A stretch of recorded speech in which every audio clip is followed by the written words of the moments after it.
ఒకవేళ నాన్నమ్మకి చెప్తే? తను నమ్మే పరిస్థితుల్లో లేదు. తను తెలుసుకునేదాకా ఓపిక పట్టాలి సీత. ఈలోగా సీత, ఏం కాదు, ధైర్యంగా ఉండు. ఇప్పుడు శ్రీమతి పిఠాపురం మంగమ్మ గారిని మాట్లాడవలసిందిగా కోరుతున్నాను.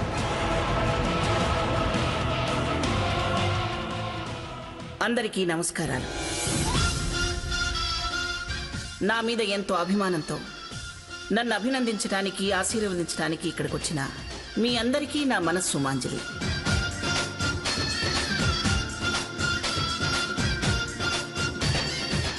నేను ఎన్నో పుట్టినరోజులు జరుపుకున్నాను కానీ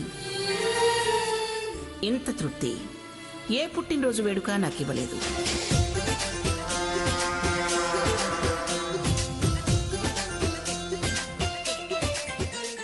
ఇది నా స్నేహితురాలు భాగీరథి బాధ్యత తీసుకుని చేస్తున్న వేడుక.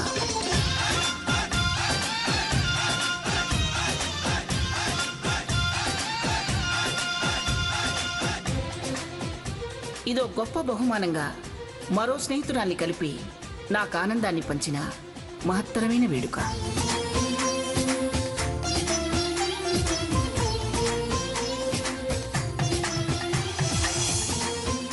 చిన్న సాయానికి తను చూపించిన కృతజ్ఞత అని తను అనుకుంటుంది.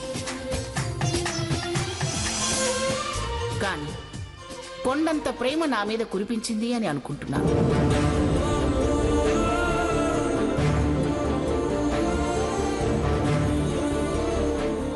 తనకి నా మీద ఎంత అభిమానం ఉందో తెలియచేసే సాక్ష్యం ఈ వేడుక.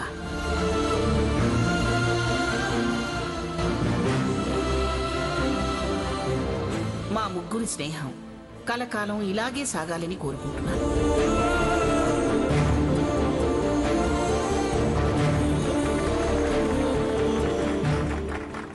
మరొక విషయం, ఈ పుట్టినరోజు వేడుక నాడు నా కంపెనీలో పనిచేసే అందరికీ 1 మంత్ శాలరీ బహుమానంగా ఇస్తున్నాను.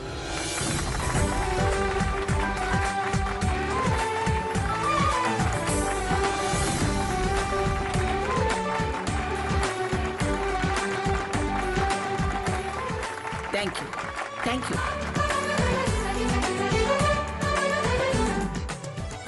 అందరికీ మరొక్కసారి నమస్సులు తెలియజేసుకుంటున్నాను. Thank you Bhagirathi, thank you.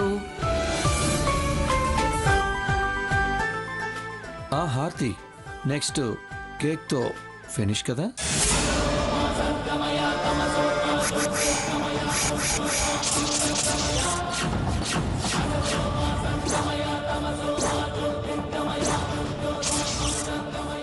Raghu, చూసావా రఘు, అతనేం మాట్లాడుతున్నాడో విన్నావు కదా?